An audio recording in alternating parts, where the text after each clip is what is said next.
It was a bad idea. For days, every time Luke came into the convenience store after basketball practice for a cold Coke, my dad wouldn't take his money. He'd just wave a hand with a warm, fatherly smile, telling him it was on the house. I assumed at first it was some kind of promotion. Then I overheard Luke asking his friends and realized the offer was exclusive to him. Caleb, who'd just paid $4 for his own drink, commented sourly that my dad must be trying to set Luke up with a daughter he didn't have. Mason shot that down, grabbing Caleb's Coke for a sip and pointing out the well-known fact that the store owner only had one son, a top student at Northwood University next door. Me. I was behind the counter when Luke came back later, determined to figure it out. Dad wasn't there, and I was trying to manage the hot dog roller grill. The sausages were not cooperating. They split open under the heat, charring in ugly stripes.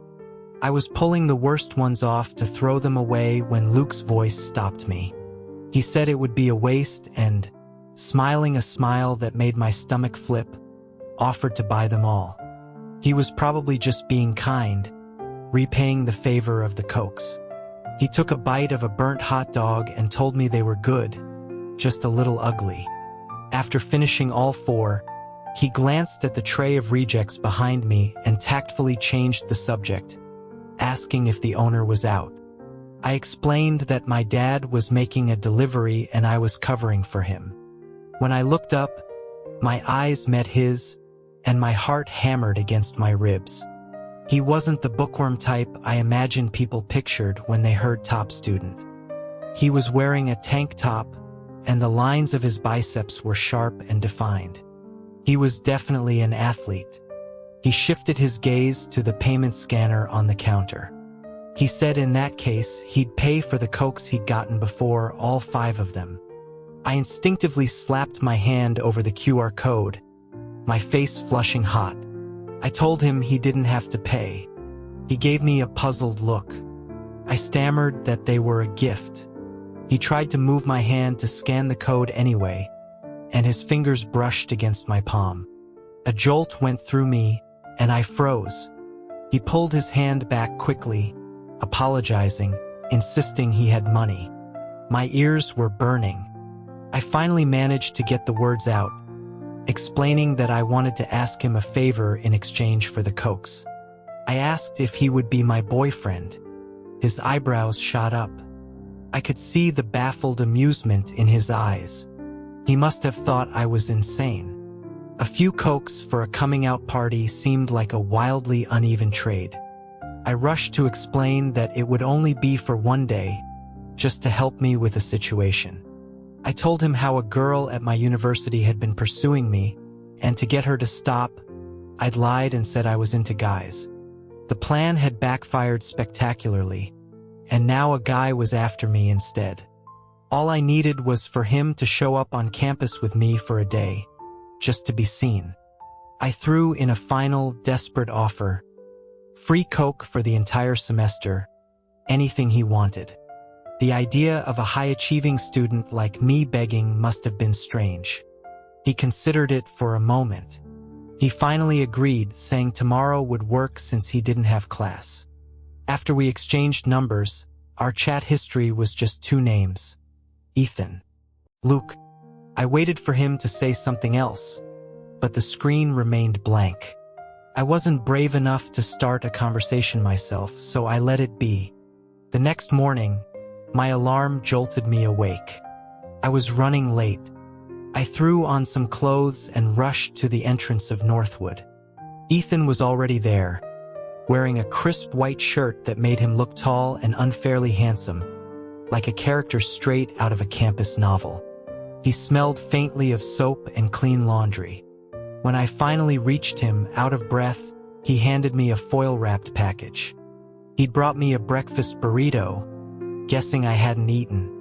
He was thoughtful, tasted familiar, just like the ones my dad sold at the store. Ethan just smiled when I mentioned it. He was a business major, and of course he sat in the front row. I followed him, my skin prickling under the curious stares of the other students. Whispers followed us down the aisle. The professor noticed me immediately, remarking that he didn't recognize me and asking if I was just auditing the class. Before I could think of a plausible lie, I glanced at Ethan. I took a deep breath and declared that I was Ethan's boyfriend. A small, guilty part of me cringed. I was really selling myself out for a few bottles of Coke.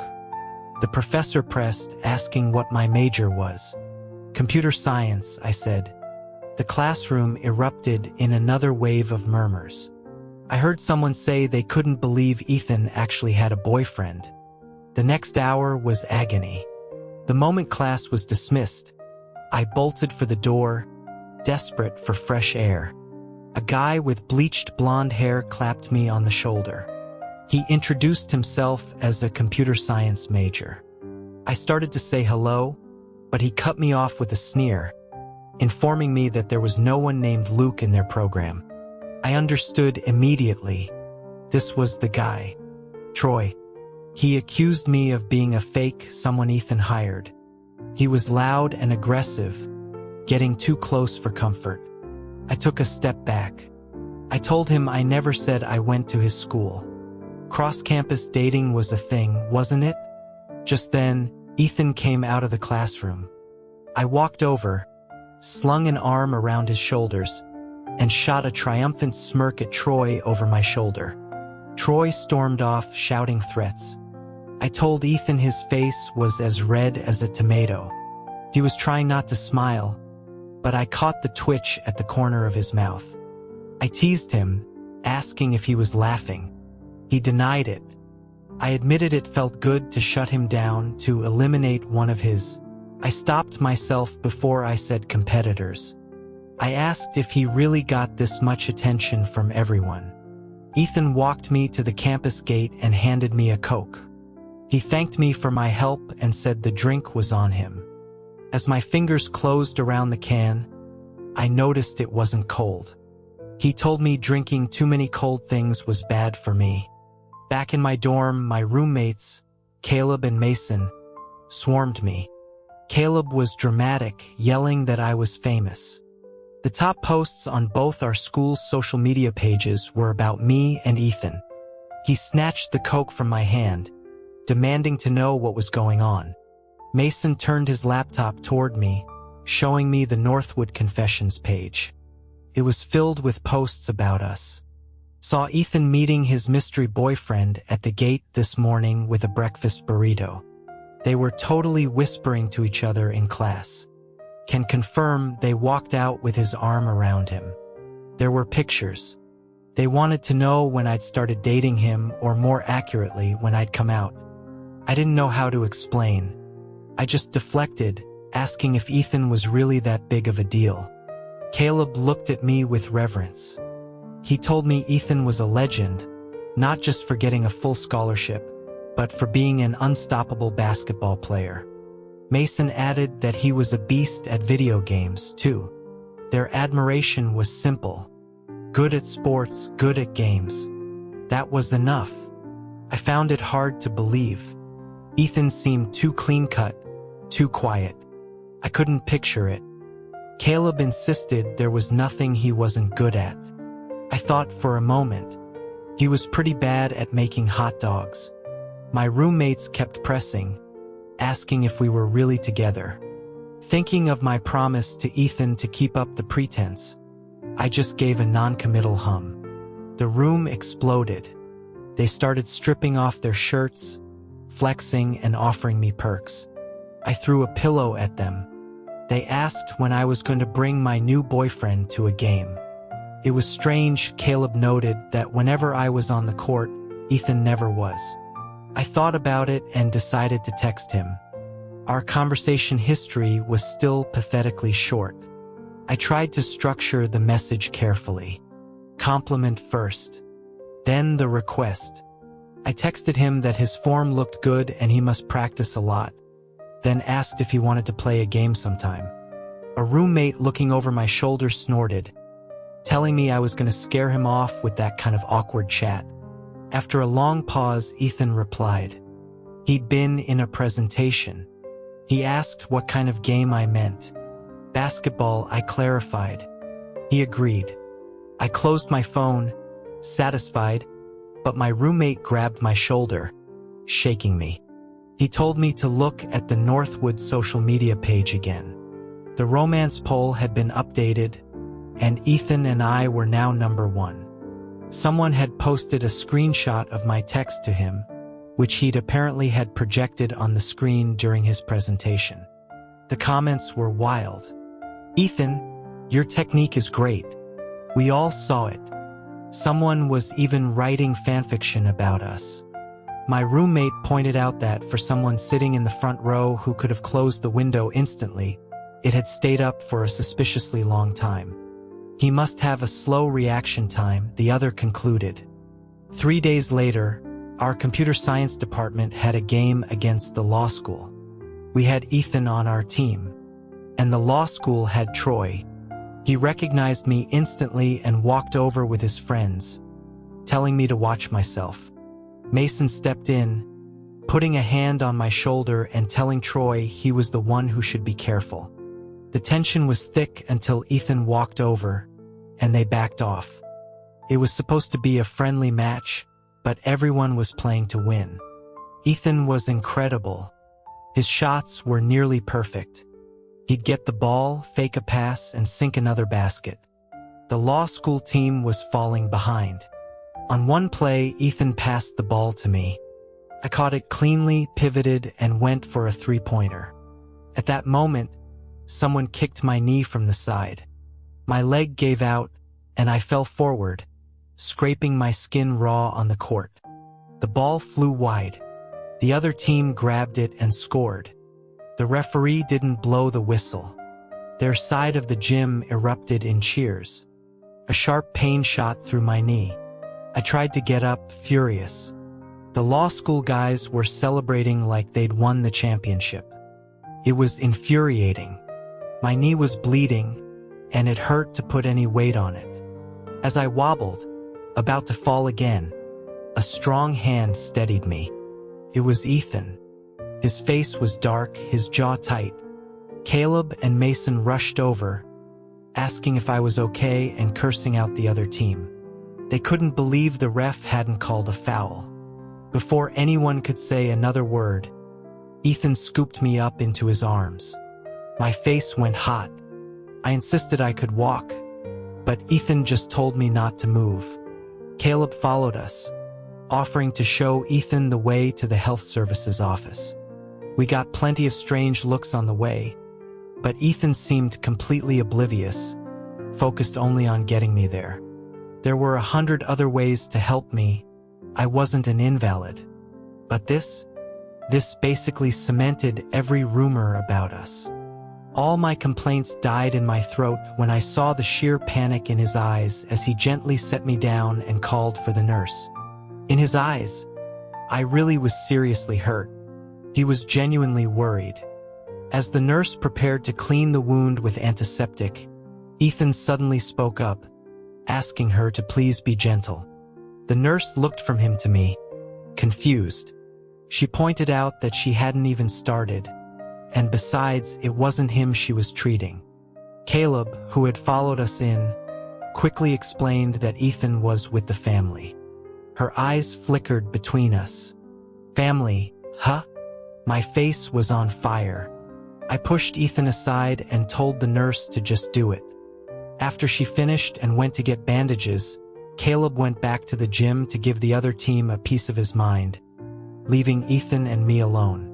After a long silence, I finally suggested that maybe we should clear things up. He looked at me, a beat of confusion before he understood. He nodded slowly, saying he would do whatever I wanted. He was so agreeable. I was about to say we should post something online when a hostile voice came from the doorway. Troy stormed in. The sudden intrusion startled me. I turned to say something to Ethan, who was right beside me, and as I turned, my mouth brushed against his cheek. It might have even been a little wet. My first kiss. It was an accident, but it was a kiss. Ethan was just as stunned, his face turning a deep shade of red. Only Troy was focused on what I'd said before. He demanded to know what we were planning to clarify, his eyes gleaming with suspicion. Ethan looked at me, waiting for my lead. Thinking about the mortifying accidental kiss, I decided to lean into it. I told Troy his timing was terrible, that he'd interrupted us mid-kiss. He looked skeptical, but I held my ground. He eventually gave up, tossing a can of antiseptic spray onto the cot. He mumbled that the other team had gotten carried away. As he left, he ran into Caleb and Mason returning. They gave him an earful before letting him go. I told them Troy had just been bringing me medicine. Mason scoffed. He said they had taken care of things, letting the other team know not to mess with us. But my 5-floor walk-up dorm was going to be a problem. They offered to carry me. I said I could hop on 1 foot. Then Ethan, who had been silent this whole time, spoke up. He told me to come live with him. I thought I'd misheard. He explained that he lived in an off-campus apartment, not the dorms. Caleb and Mason started elbowing each other with knowing grins. Ethan cleared his throat and said it was his fault I got targeted, so it was his responsibility to take care of me. I looked helplessly at my friends, but they just pushed me toward Ethan, telling me not to pass up such a good offer. I had no choice. I looked away from Ethan's expectant gaze and mumbled my thanks. His apartment was smaller than I expected. It was basically a studio with 1 bed. There was no way 2 people could live here comfortably. I gestured to the apartment next door and asked if it was empty, suggesting I could maybe rent it for a few days. He answered immediately that it was occupied. He pulled a mattress from a closet and laid it on the floor next to the bed. He told me I could have the bed. He would sleep on the floor. After a quick shower, I lay in bed but couldn't get comfortable. Ethan was on the floor, so quiet I could barely hear him breathing. I felt guilty. After a few minutes of tossing and turning, I heard him let out a soft sigh. It was my opening. I asked if he was still awake. He answered with a quiet mem. I scooted over, making room. I told him he should just sleep on the bed. There was no response. I finally sat up and turned on the light. The bed was big enough for 2 guys to share. He was still pretending to be asleep. I knew how to handle this. I told him if he wouldn't get in the bed, I'd just get on the floor with him. I started to swing my injured leg over the side. That did it. He sighed again, grabbed his pillow, and got into bed next to me, pointedly not looking at me. At least my conscience was clear. I fell into a deep sleep. Sometime in the night, in that hazy space between dreams, I felt someone take my hand, lacing their fingers through mine. It felt surprisingly nice. It must have been a dream. The next morning, I was woken by voices at the door. I recognized the cheerful sound of the convenience store owner, Ethan's dad. I hopped off the bed on 1 foot, but the door opened before I got there. His dad's smile widened when he saw me.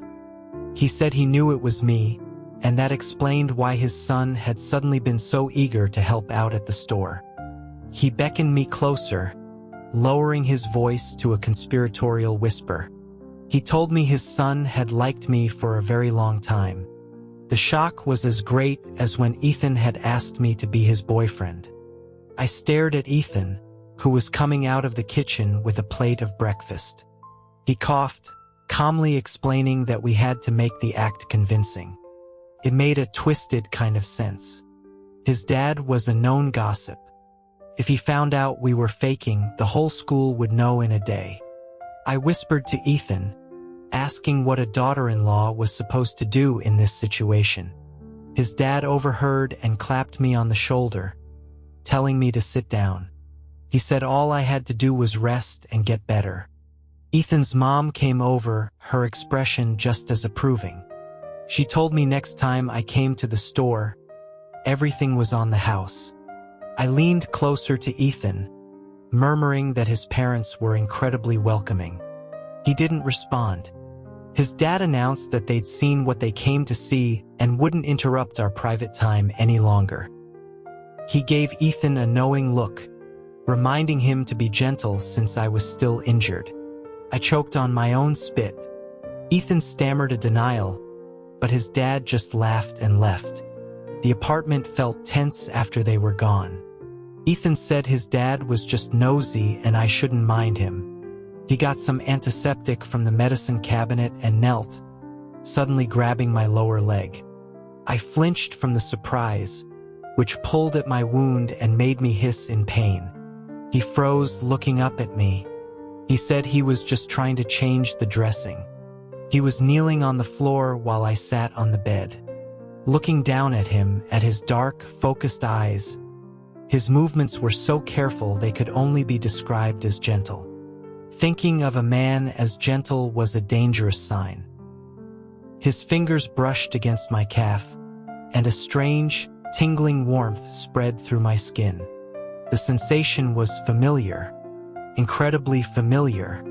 My dream, the hand holding mine. It wasn't a girl.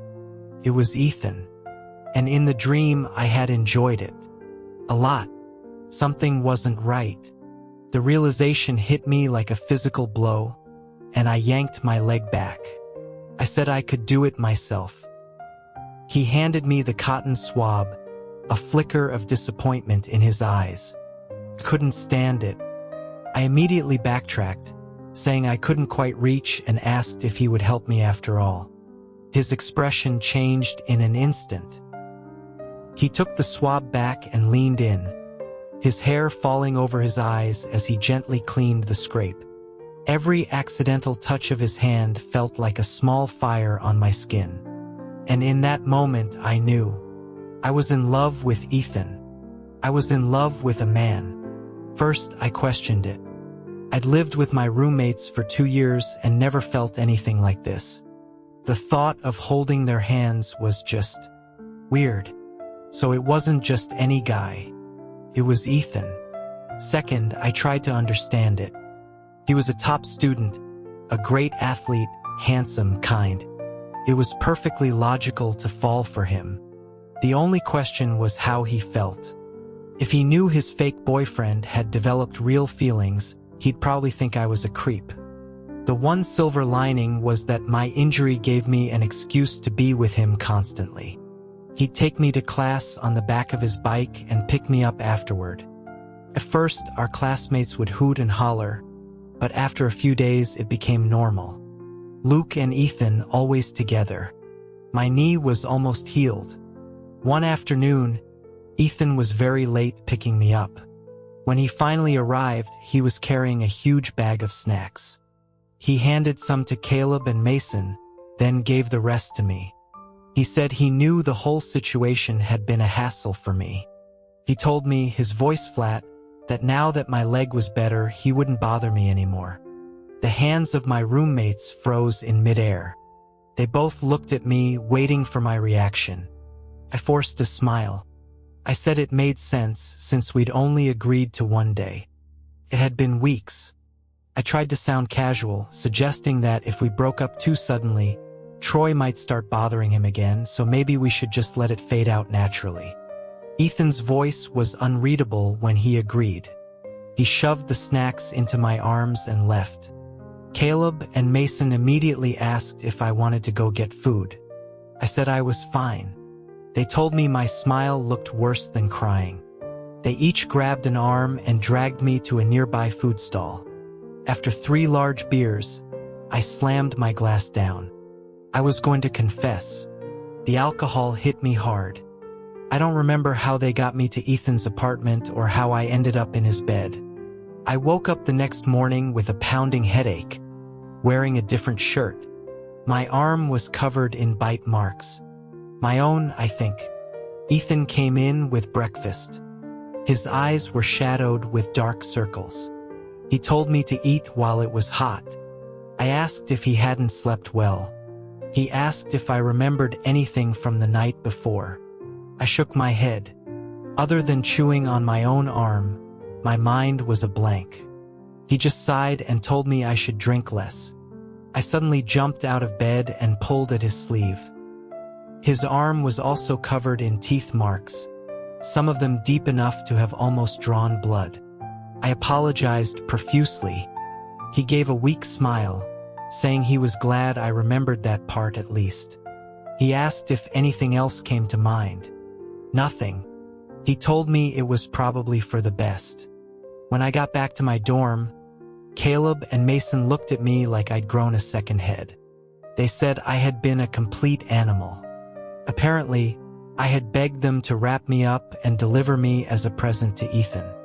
When he opened the door, I'd launched myself at him like a koala, screaming, "Unwrap me." He couldn't shake me off. They said he was incredibly patient, even when I started kissing his face. My CPU crashed. Me? Kissed him? They said I practically tried to eat him, biting any part of him I could reach. They were pretty sure he hadn't slept a wink. They made me promise to quit drinking.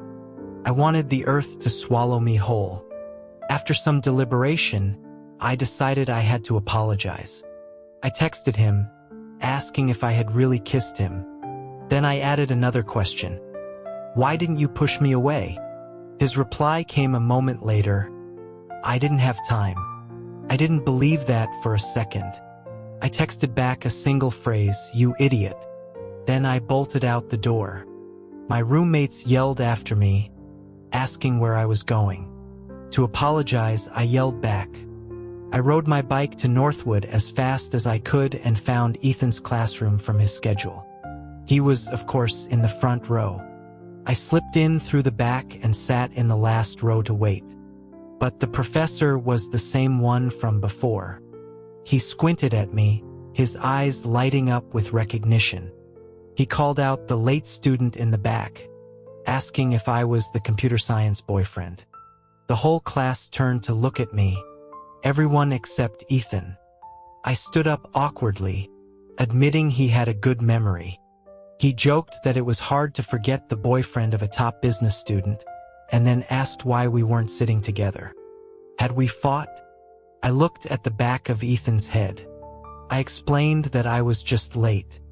At that moment, Ethan stood up. He told the professor that we weren't in that kind of relationship, that it was all a misunderstanding. The professor looked confused. I just grinned, walked down the aisle, and sat in the empty seat next to Ethan. I told the professor he was right, we weren't together. I was pursuing him, but I hadn't won him over yet. Ethan whipped his head around to stare at me, his eyes wide with disbelief. I just looked at him and repeated myself. "I'm pursuing you." After class ended and the room emptied, we just sat there in silence. When the hallway was clear, he finally turned to me. He asked if I meant it, if I really liked him. I put on my bravest face. I asked what was wrong with it. Other guys could pursue him, so why couldn't I? A look of pure shock crossed his face. He said he'd thought I was straight. I shrugged, accepting my new reality. I told him I thought so too, but somewhere along the line, things had changed. I asked him to give me a straight answer. Yes or no. He opened his mouth, but nothing came out. I couldn't stand the suspense. I leaned in and kissed him right on the lips. He froze for a second, then his body relaxed. He wrapped a hand around the back of my head, pulling me closer. He murmured against my lips, "Idiot, you're supposed to kiss like this." We were together. For real this time. One day, I confessed to him that back when I was staying at his apartment, I dreamed he held my hand. I told him that was probably when my feelings for him started to change, and that I felt like a predator for having those thoughts about my friend. Ethan coughed several times before admitting the truth. It wasn't a dream. He had held my hand. For a second, I felt a creepy sense of being stalked. I asked if he had liked me for a long time. A quiet hum escaped his throat. I exploded. I told him he was the one who turned me. He just got a smug look on his face. "My fault," he said. "How about I treat you to anything you want from the store?" I was still angry, but for the sake of free snacks, maybe a little less angry. I told him he was paying for my Cokes for the rest of our lives. He smiled. "Deal."